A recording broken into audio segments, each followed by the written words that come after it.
2025년 3월 4일 미국의 MQ-9 리퍼 드론이 홍해 상공 25.000피트 약 7.100m 상공을 순항하며 조용한 ISR 루프를 돌고 있습니다.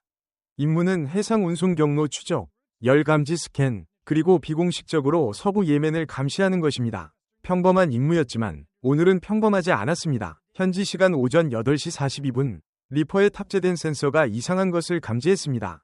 열 기둥이 하나, 그리고 또 하나가 아로다 근처 어딘가에서 미사일 2발이 발사되었습니다. 매우 빠릅니다. 너무 빠릅니다. 리퍼는 플레어를 발사합니다. 전형적인 미끼 전술입니다. 실패입니다. 미사일 한 발이 관통하여 엔진을 추적하고 명중합니다. 쾅! 3천만 달러 상당의 미군 장비가 불타는 포물선을 그리며 바다로 추락합니다.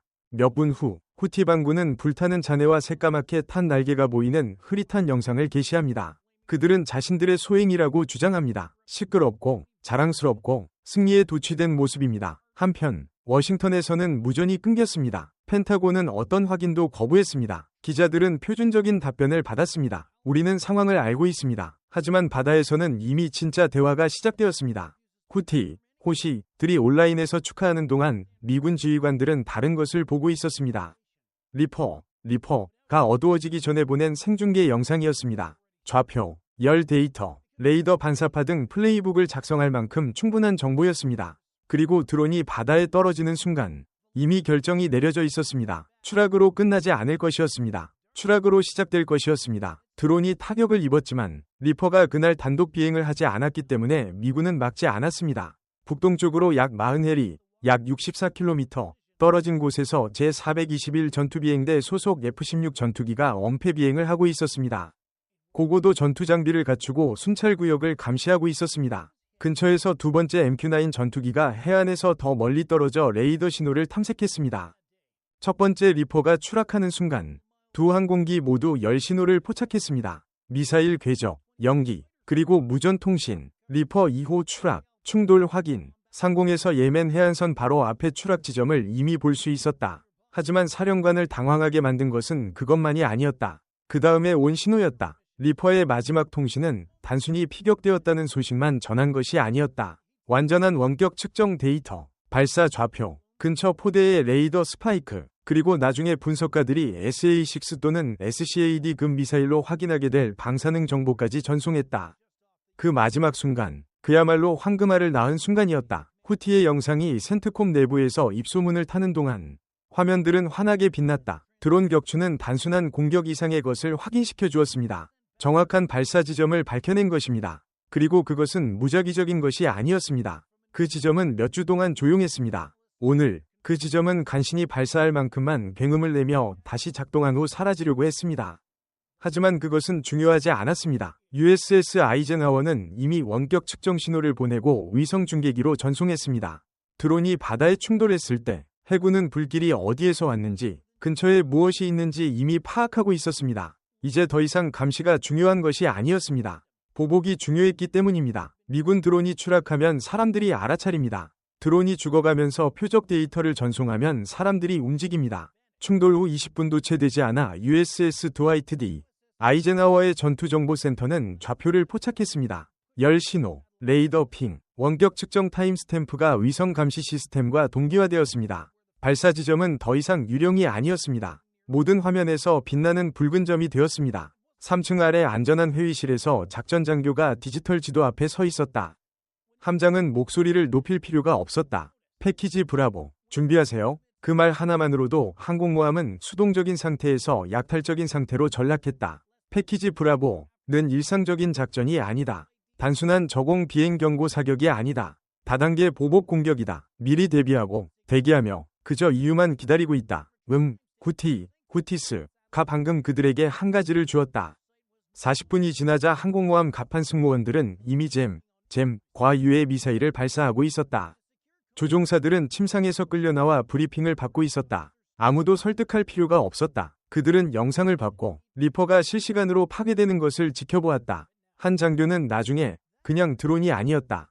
우리에게 온 메시지였다. 라고 말했다. 그래서 우리는 답장을 보냈다. 최종 좌표가 공격 패키지에 실렸다. 정보부는 해당 기지가 여전히 위험하다는 것을 확인했다. 완전히 대피했다는 징후는 없었다. 만약 그들이 빨리 움직인다면 흙먼지 이상의 피해를 입힐 것이다. 한편 근처의 알리버크급 구축함에서는 VLS-셀이 잠금 해제되었고 톰호크 미사일이 장전 및 무장되었습니다. 머리 위로는 E-D 호크아이가 적의 전파를 유도하기 위해 위치를 선회하고 있었다. 구름 뒤 어딘가에서는 이미 그라울러가 후티 통신을 교란하며 물을 뒤덮고 있었다. 보도자료도 누출 정보도 없이 오직 금속, 연료, 그리고 위도만이 드러났다. 정치적 대응이 아니었기에 기계적이고 수술적이며 시끄러울 것이었다. 그리고 그 제트기에 탑승한 사람들에게는 예멘으로 향하는 비행이 아니었다. 그들은 폐쇄된 곳으로 향하고 있었다. 트루먼호 갑판으로 돌아와 보니 밤은 강철로 만든 뇌우처럼 환하게 밝아졌다. 녹색 신호가 켜진 지 몇 분 만에 비행 갑판은 기계처럼 움직이기 시작했다. 오직 이 기계만이 숨을 쉬고 명령을 내리고 마치 근육기억처럼 7만 파운드, 약 32,800만 파운드 위 제트 연료와 탄두를 이동시켰다. USS 드와이트 D. 아이젠하워가 기함일지는 모르지만 역시 그 지역에 주둔했던 트루먼호는 비행 준비를 마쳤다. 승무원들은 날카로운 명령 외에는 침묵 속에서 작업했다. 머리 위로 E-D 호크아이가 회전하며 먼저 발사되었고 시선은 하늘을 향하고 있었다. 하지만 바로 뒤편에서는 EA-18G 그라울러 2대가 캐터펄트를 향해 택싱하며 적의 레이더를 교란하고 아직 살아있을지도 모르는 조기 경보 시스템을 무력화할 준비를 마쳤다. 그때 날카로운 이빨을 가진 새들이 나타났다. 호넷 한 대가 캐터펄트를 타고 굉음을 내며 갑판 위로 튕겨져 나갔다.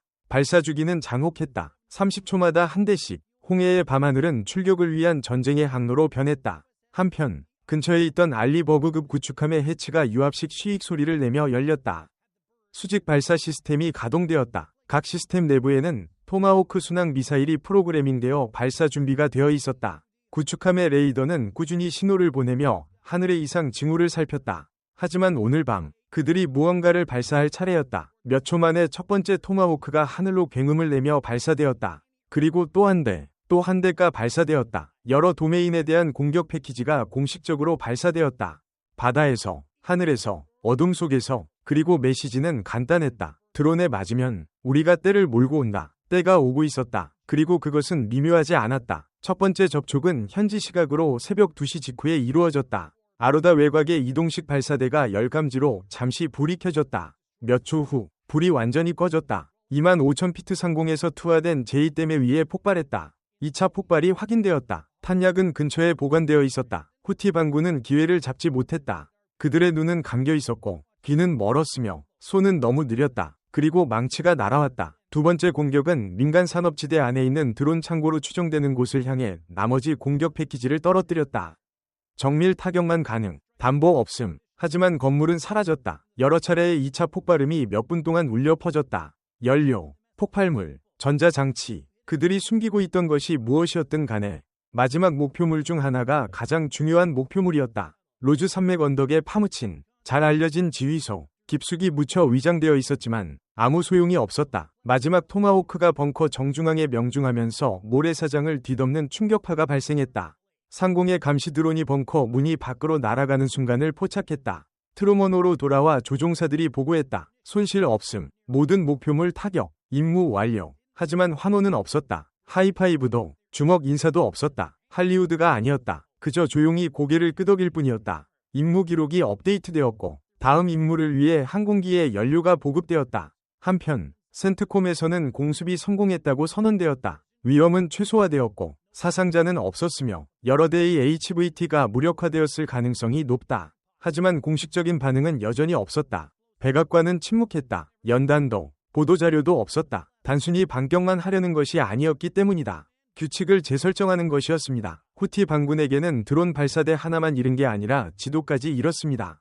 해가 뜨자 예멘 상공은 다시 조용해졌습니다. 너무 조용했습니다. 공습 몇 시간 후 촬영된 위성 사진이 진실을 보여주었습니다. 새까맣게 탄 건물, 무너진 벽, 연기나는 잔해 더미, 지휘소는 사라졌습니다. 드론 창고는 증발했습니다. 남은 것은 50제곱킬로미터에 걸쳐 검게 그을린 표적의 흔적뿐이었습니다. 하지만 워싱턴에서는 아무런 소식도 없었습니다. 공식 성명도 없었고 브리핑룸에서도 아무런 언급이 없었습니다. 기자들이 질문했고 관계자들은 회피했습니다. 우리는 지역 안보 상황을 계속 주시하고 있습니다. 번역, 우리는 강력하게 반격할 것이고 우리는 아직 지켜보는 것을 끝내지 않았습니다. 한편 예멘에서는 지역적인 충격이 빠르게 확산되었습니다. 알우다 인근 목격자들은 지진처럼 땅을 뒤흔드는 밤의 폭발을 묘사했습니다. 민간 기반 시설은 그대로 남아있었지만 어쨌든 두려움은 자리 잡았습니다. 모두가 목표가 무엇이었고 누가 메시지를 보냈는지 알고 있었습니다. 후티 반군은 피해를 축소하려 애썼습니다.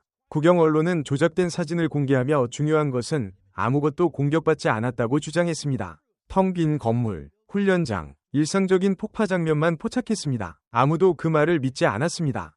후티 반군의 승리를 과장 보도하는데 급급했던 이란 언론조차 침묵했습니다. 승리 영상도, 선전 영상도 없이 그저 잡음만 가득했습니다. 은밀하게 진행된 도청 작전은 내부의 공황, 통신 장애, 명령 취소, 물류 동결을 드러냈습니다. 이러한 공격은 단순히 구조물을 손상시킨 것이 아니라 지휘 체계를 붕괴시켰습니다. 그리고 워싱턴 D.C.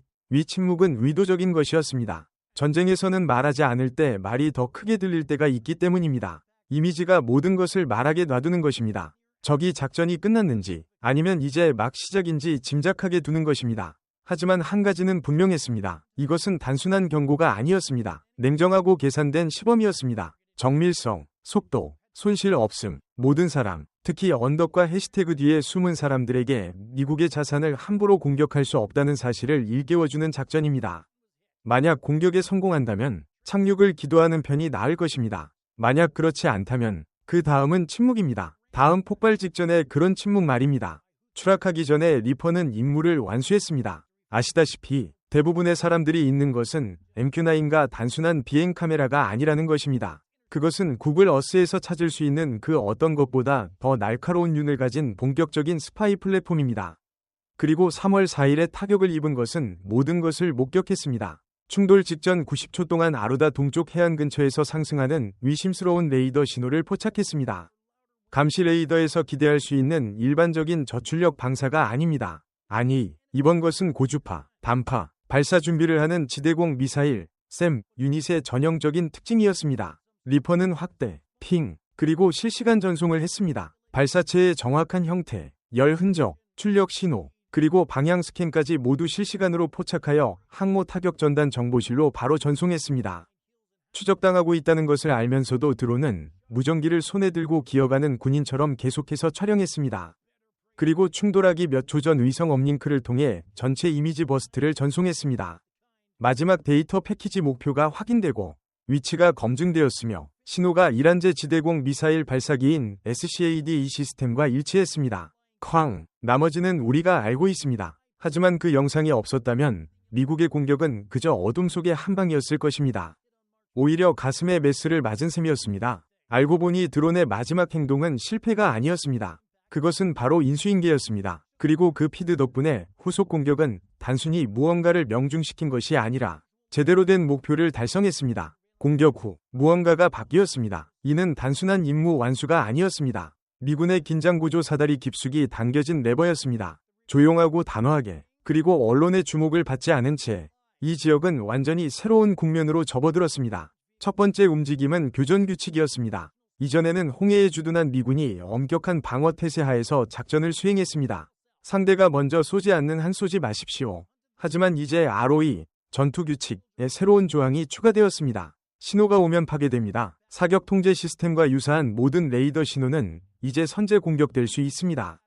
둘째, 항공모함의 이동 방식이 바뀌었습니다. USS 드와이트 D. 아이젠하워와 USS 트루먼은 24시간 상공 비행을 시작했습니다. 전투 공중 초계, 위협이 해안을 넘기도 전에 모든 위협을 몰아내도록 설계된 다층 전투기 감시체계. 언제든 최소 2대의 FA-18이 무장하고 대기하며 고도를 선회하고 있었습니다. 여기에 상공에서는 EED 호크아이 스캐닝, 하공에서는 MQ-9 스캐닝이 추가되었습니다. 셋째, 모든 곳에 눈이 있었습니다. 해군은 24시간 이상 대기할 수 있는 고고도 감시 무인기인 MQ-4C 트리톤을 배치했습니다. 이들은 표적을 사냥하는 것이 아니라 위도를 추적했습니다. 후티 영토 내에서 열 발생, 레이더 신호, 호송 경로의 변경이 발생하면 즉시 신호를 보내고 추적하며 우선순위를 정했습니다. 넷째, 탐지 즉시 발사 교리였습니다. 이제 적이 첨단 지대공 미사일로 미군 무인기를 공격할 의지를 입증하자 국방부는 새로운 전략을 승인했습니다. 선제 공격하고 질문하고 절대 하지 마십시오. 경고 사격도 협상도 없습니다. 정보기관에서 발사 신호나 표적 순서를 파악하면 무엇이든 궤도를 이탈하기 전에도 공정한 작전이었습니다. 다섯째, 그리고 가장 조용히 그들은 이를 개인적인 차원으로 만들었습니다. 드론 사격과 연루된 것으로 추정되는 후티의 주요 요원들을 고가치 표적 목록에 추가했습니다. 기동부대는 통신 감시를 시작했습니다. 신호정보국이 지리적 경계를 설정하기 시작했습니다. 공습은 제 역할을 했습니다. 하지만 이제 진짜 작전이 시작되었습니다. 이제 질문은 이렇습니다. 과연 충분했을까요? 드론은 복수되었고, 발사장은 평정되었고, 통신 절차는 업데이트되었습니다. 하지만 더 큰 그림에서 그 변화가 무엇이었을까요? 홍해는 여전히 전쟁터입니다. 해상교통로는 여전히 위협받고 있습니다. 후티 반군은 상처를 입었지만 완전히 사라지지는 않았습니다. 바뀐 것은 태세입니다. 미국은 더 이상 대응하지 않습니다. 사냥만 하고 있습니다. 아이젠하워와 트루먼의 공습 부대는 이제 더 큰 체스판의 일부가 되었습니다. 해상 항로를 방어하는 데 그치지 않고 그 경계를 명확히 합니다. 앞으로 모든 드론 공습은 감시됩니다. 모든 발사장은 지도에 표시되고 모든 잘못된 레이더 핑은 강철로 답할지도 모릅니다. 하지만 이는 더 큰 질문을 제기하며 시청자인 여러분에게 해당됩니다. 만약 당신이 그날 밤 지휘권을 쥐고 있었다면 한 번의 공습으로 공격을 중단했을까요? 아니면 전체 네트워크를 파괴하기 위해 2배로 공격했을까요? 댓글로 여러분의 의견을 남겨주세요. 솔직하게 말씀해주세요. 대담하게 말씀해주세요. 잘못된 판단은 없고 전략만 있을 뿐입니다. 이는 더 이상 단순한 군사적 결정이 아닙니다. 정치적, 경제적, 국제적인 문제입니다. 밥 엘만데 해협을 통과하는 모든 컨테이너선은 이제 드론 한 대와 그에 대한 대응으로 50발이 미사일 발사 약속 아래 항해합니다. 그 다음에는 무슨 일이 일어날까요? 누가 먼저 눈을 깜빡이느냐에 달렸습니다. 후티스는 드론 한 대를 격파했습니다. 그 대가로 무엇을 얻었을까요? 미사일 무리, 파괴된 발사장, 그리고 미국 정부의 침묵. 하지만 중요한 것은 아직 끝나지 않았다는 것입니다. MQ-9는 단순한 드론이 아니었습니다. 그것은 신호였습니다. 규칙이 바뀌었다는 신호였습니다. 그리고 미 해군은 더 이상 공격을 흡수하기 위해 존재하는 것이 아닙니다. 미 해군은 위협이 시작되기 전에 종식시키기 위해 존재합니다. 홍해는 이제 단순한 분쟁 지역이 아닙니다. 현대전의 실제 시험장입니다. ISR 드론, 스마트 무기, 전자교란, 카운터 스트라이크 교리. 다음 교전은 아마 지금쯤 이미 항모 갑판에 탑재 중일 겁니다. 깜빡이는 후티 레이더 하나하나가 마지막 레이더가 될 수 있으니까요. 드론 발사 하나하나가 24시간 폭격 주기의 시작일 수도 있고 그들이 발사하는 다음 사격은 빗나가지 않을 수도 있습니다. 자, 마지막 질문입니다. 미국이 계속해서 공격에는 공격으로 대응해야 한다고 생각하십니까? 아니면 상황을 악화시켜서 모든 걸 중단해야 할 때일까요? 댓글로 알려주세요. 저희는 모든 의견을 읽습니다.